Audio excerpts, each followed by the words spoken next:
magistrat honoraire, avocat général à la Cour d'assises de Paris pendant plus de 20 ans. Bonjour Philippe Bilger. Bonjour. Alors vous publiez un ouvrage hautement inflammable, Mythe Too Much. Too Much aux éditions Héliopole, et c'est un ouvrage que vous pouvez acheter sur le site TVL. Vous allez à la boutique de TVL, vous connaissez le chemin. À travers l'analyse de diverses affaires, le narrateur, c'est un avocat renommé, décortique les rouages de la mécanique du mouvement MeToo. Philippe Bilger, selon vous, MeToo est passé, je vous cite toujours et je vous citerai tout le temps, d'une libération de la parole à un jeu de massacre. Et vous avez même cette phrase décisive, MeToo, c'est l'éthique fanatique d'un monde sans éthique. Oui, alors, bien sûr, il y a d'autres pensées peut-être moins outrancières et plus équilibrées, mais vous avez raison. En réalité, j'ai voulu montrer dans ce petit livre qu'il était possible d'avoir un point de vue équilibré sur un mouvement dont les origines étaient tout à fait positives, ses lumières en quelque sorte, mais en revanche, au fil de son développement, sans doute à cause du succès qu'il a eu, eh bien, il y a eu des ombres, et notamment judiciaires, et c'est ce que j'ai essayé de dénoncer dans ce livre, de la même manière que j'ai loué les débuts de ce mouvement, et je continue à penser que par beaucoup d'aspects, il demeure positif. Mais on a le droit de le mettre en cause. Il n'est pas sanctifiable ni sanctifié, et on a le droit de pointer certains inconvénients.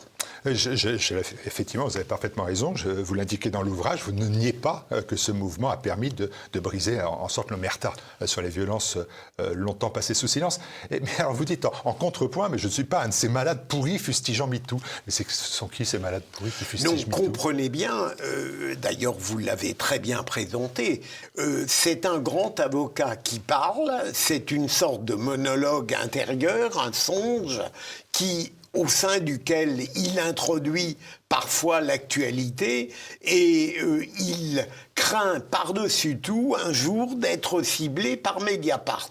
Et donc il est à la fois lucide, voire dur à l'égard de certaines dérives, et il cherche à être honnête en tant qu'avocat. Vous voyez donc, bien sûr, il dénonce des errements graves, des dérives, des stigmatisations complètement abusives et dangereuses pour ceux qui en sont victimes, et en même temps, il veut chercher à être totalement équitable. Et contrairement à des livres écrits aujourd'hui par des avocats, cet auteur qu'il est totalement libre. Il n'a pas de client dans ce milieu qui est aujourd'hui menacé par Mediapart. Donc, on peut assurer que celui qui parle dans ce livre est totalement libre de sa pensée et de son expression. Alors, il y a dans le phénomène MeToo une exigence de justice, bien évidemment, et le magistrat que vous êtes a souligné plusieurs faits graves dans cet ouvrage. Et le premier exemple, et il est important, c'est la présomption d'innocence, car là, elle est souvent totalement mise à mal, et vous affirmez ainsi que la justice fonctionne à plein dans la démagogie, au faisant fi de la prescription. Oui, alors, d'abord, le cœur de ce livre, c'est de dire, après avoir célébré ce que MeToo a de positif, c'est d'affirmer qu'il est dangereux de considérer que parce qu'une femme dénonce et se plaint, elle a forcément raison. Ça, c'est le cœur du livre. On peut dénoncer des agissements, des délits, voire des crimes, même dénoncés par une femme aujourd'hui en plein dans le mouvement MeToo, on peut avoir le droit de douter de cette parole, de cette dénonciation, et en tout cas de réclamer à leur sujet une justice équitable. Deuxième élément, vous avez raison de parler de la prescription. Il y a un mouvement qui est fatal et dangereux. La prescription, c'est un élément capital de l'état de droit. Il y a une période à partir de laquelle on ne peut plus poursuivre les infractions, même celles qu'on estime les plus graves. Et pour les féministes, les agressions et les viols sont naturellement des infractions extrêmement graves. Mais on a l'impression aujourd'hui que la prescription n'est plus un droit qui est accordé aux mises en cause, mais au contraire une stigmatisation supplémentaire, puisqu'en quelque sorte on lui reproche de nous avoir pas permis de l'accabler encore davantage, puisque c'est scandaleux, n'est-ce pas ?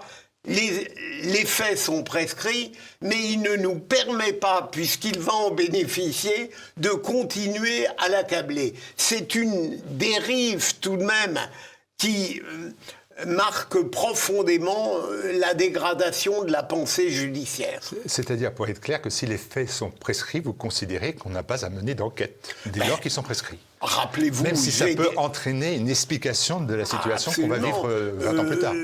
Je me rappelle, par exemple, Richard Berry, je n'ai pas une sympathie particulière pour lui, mais lorsqu'on a annoncé qu'il y avait une prescription pour ce qui lui était reproché et qu'il contestait, eh bien, il fallait en prendre acte. Mais j'ai senti dans les opinions exprimées quelque chose qui ressemblait presque à un esprit vindicatif. Comment il ose bénéficier d'une prescription alors qu'il n'y est pour rien? C'est tout simplement l'état de droit dont beaucoup de gens nous rebattent les oreilles, mais quand il advient au bénéfice de mise en cause, là on oublie qu'on le vantait avant.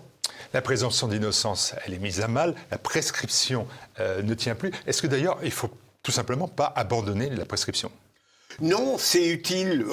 Il est clair qu'on ne peut pas poursuivre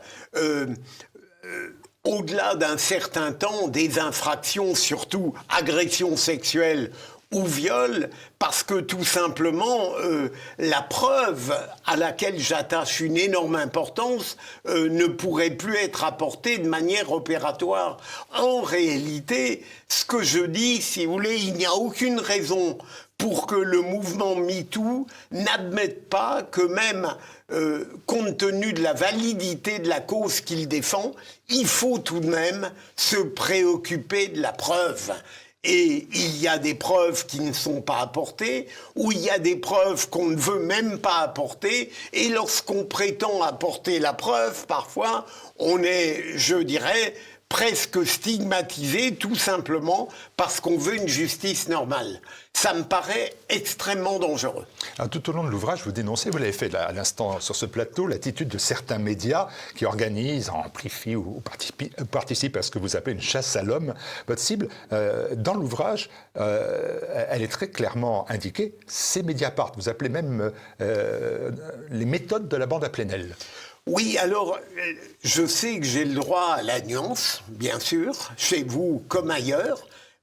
Mediapart, j'ai un sentiment contrasté. Je trouve que c'est un site très remarquable sur le plan de l'inquisition et je dirais même de l'investigation, et contrairement à ce qu'ont prétendu certains, il va aussi bien à gauche qu'à droite. En revanche, j'ai toujours détesté son idéologie, à Edoui Plenel, que je connais par ailleurs, et donc j'ai imaginé que Mediapart était là comme une sorte de sentinelle délétère qui attendait les fautes de certains acteurs, de certains comédiens, de telle ou telle personnalité pour les accabler. Et donc, naturellement, Mediapart m'est apparu comme la menace la plus plausible, la plus opératoire pour le grand avocat qui parle et qui est inquiet devant certains de ses comportements. Si Plenel est le grand inquisiteur, il y a aussi les tribunaux populaires, c'est les réseaux sociaux. Est-ce que ça aussi, vous mettez en cause directement ces réseaux sociaux dans ce processus? En effet, et c'est un autre problème. Au moins, lorsque quelqu'un est mis en cause et que la justice va être saisie, il est normal que je réclame dans ce domaine une justice dans le bon sens du terme, normale. C'est-à-dire une preuve qui ne considère pas qu'il y a d'emblée une présomption de culpabilité à l'égard du mis en cause, quel qu'il soit. Mais les réseaux sociaux, vous avez raison de les évoquer, la justice ne peut plus être saisie, et simplement, on se retrouve dans ce cas qui était admirablement évoqué par un avocat américain qui consiste à dire la culpabilité par dénonciation.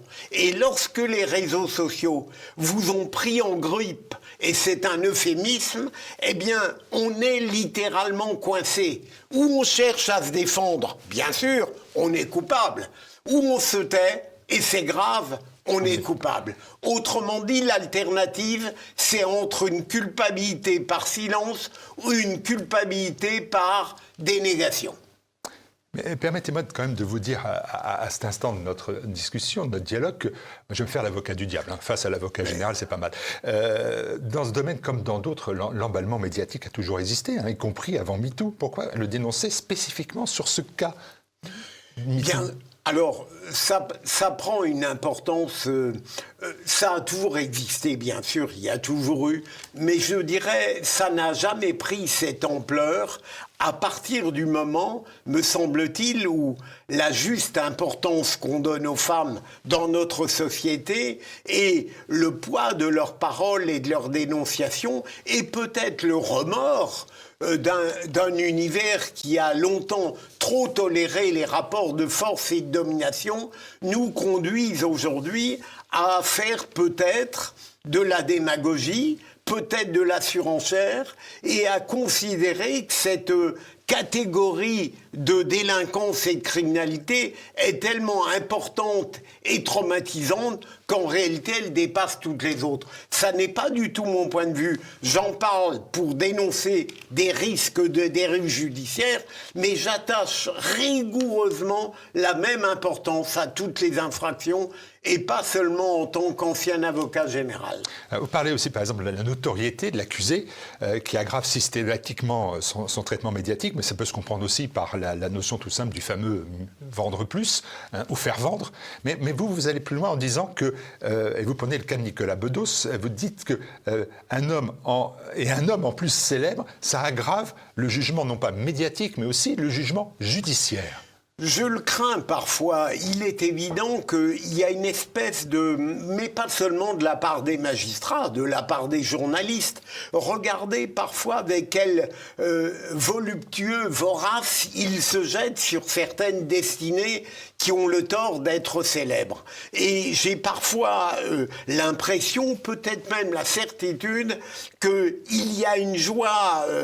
amère ou très au contraire triomphante à rabaisser le caquet de gens trop connus, trop célèbres, qui malheureusement ont fauté, ont transgressé. Je ne dis pas que c'est toujours le cas, mais je dirais que lorsqu'on est homme, lorsqu'on est célèbre et lorsqu'on est accusé par une femme, même 20, 30 ans plus tard, on a du mal à sortir du guêpier, qu'il soit judiciaire ou qu'il soit sorti du terreau, parfois du cloaque des réseaux sociaux. Et pourtant, la justice blanchit ceux qui doivent l'être.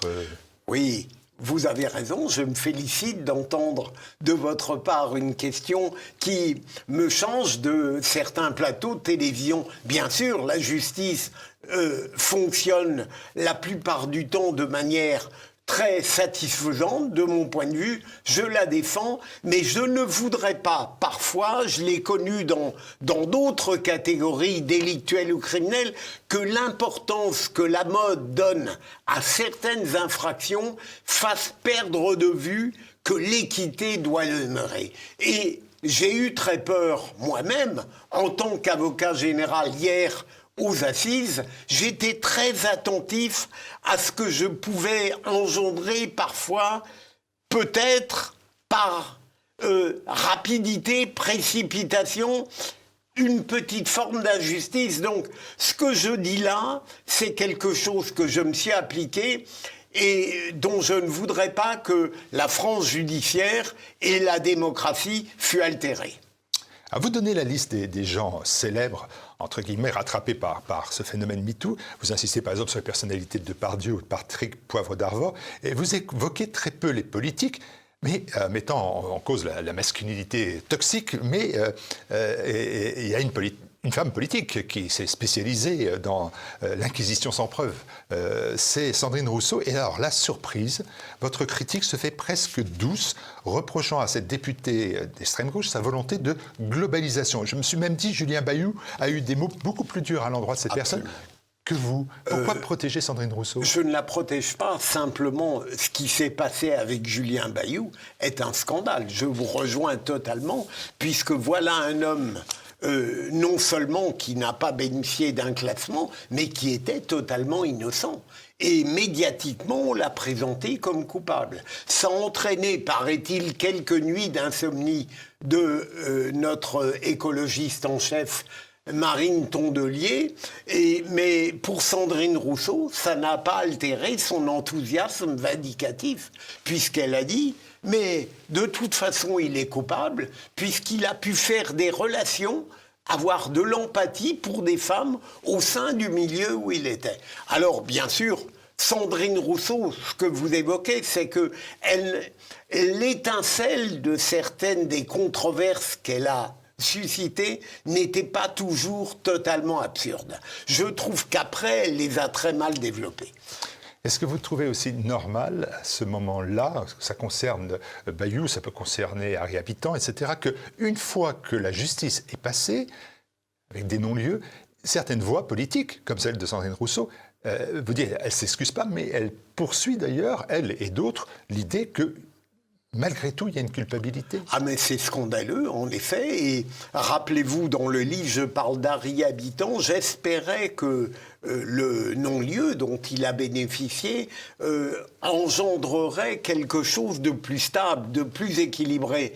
Apparemment, ça n'a pas altérer le mouvement vindicatif qui veut à tout prix mettre en avant la présomption de culpabilité. Mais vous avez des gens qui portent en eux, en réalité, la présomption de culpabilité, qui n'ont qu'une envie, c'est de développer à outrance contre des gens qu'ils n'aiment pas. Et je reprends ce que j'appelais tout à l'heure la volupté un peu sadique, c'est-à-dire à l'encontre des gens qui ont eu trop de succès, qui ont eu trop de lumière et dont on est ravi de rabattre le caquet médiatique ou humain.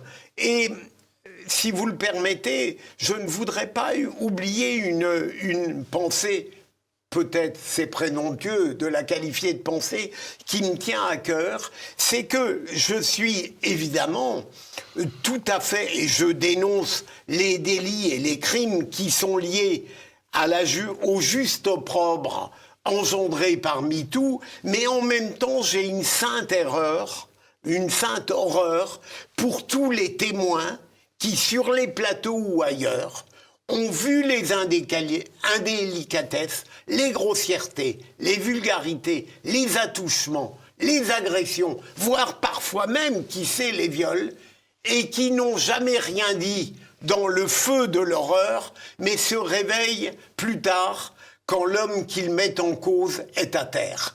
Je déteste les témoins qui viennent après la bataille.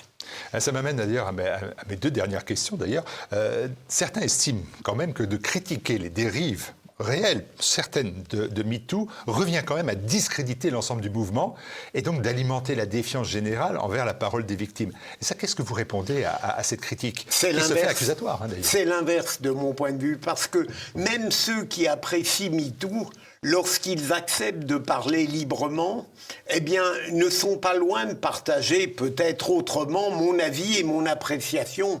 La manière dont je tente à la fois de louer MeToo, mais de dénoncer ses errements et ses dérives, c'est la seule manière de faire comprendre et l'utilité et la légitimité de ce mouvement. Et je parle, au fond, encore une fois totalement libre, au nom de tous les hommes qui, ou mis en cause injustement, ou jamais impliqués dans de tels débats, n'ont pas le courage de le dire. Très immodestement, ce petit livre vise grand, finalement, pour tous ceux qui ne parlent pas. Alors, MeToo a modifié durablement, vous le dites aussi, peut-être même à jamais d'ailleurs, les relations entre les hommes et les femmes.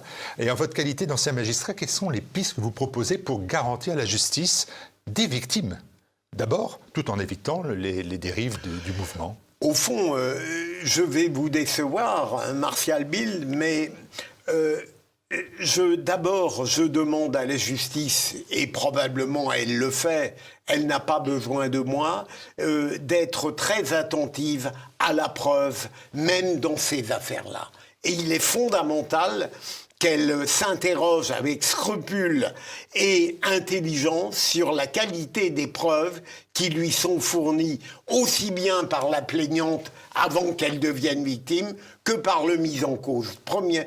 Et le deuxième point, c'est le fait que, en réalité, je considère que le mouvement MeToo représente la quintessence d'un monde qui est obligé de passer par la judiciarisation pour apprendre à l'humanité qu'elle doit être polie, qu'elle doit refuser le rapport de force, qu'elle a le droit à la séduction, mais pas une séduction faite de violence. Au fond, malheureusement, avant même la judiciarisation de toutes ces horreurs délictuelles ou criminelles, il y a le constat très amer que je fais d'une civilisation qui ne sait plus ce que c'est que la qualité relationnelle, la politesse, l'urbanité entre un homme et une femme.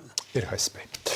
Est-ce que vous avez pleinement conscience que vous vous êtes attaqué à un thème, je me disais en lisant l'ouvrage, où règne alors totalement le terrorisme intellectuel, et je me suis dit,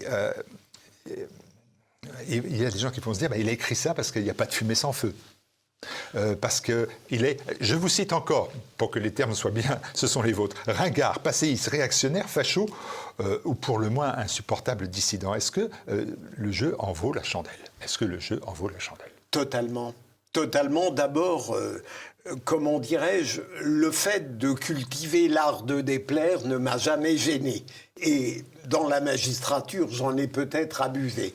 Deuxième élément, je pense que la qualité qui manque dans beaucoup de secteurs, et notamment dans le nôtre, si j'ose vous intégrer au mien, c'est le courage. Je suis complètement indifférent aux réactions aigres, acides que ce livre peut engendrer. J'espère très immodestement qu'il aura du succès, mais ça n'est pas ma pensée personnelle. Elle est très heureuse d'avoir pu s'exprimer dans une belle maison d'édition et d'avoir été compris, et je n'ai peur de rien à partir du moment où j'ai droit, comme c'est le cas aujourd'hui, comme ça a été le cas avant, à des questionnements profonds, intelligents et courtois. Une fois qu'on me donne cela, je suis tranquille. Eh ben, vous êtes bien à TVL alors. Merci beaucoup Philippe Bilger. Merci.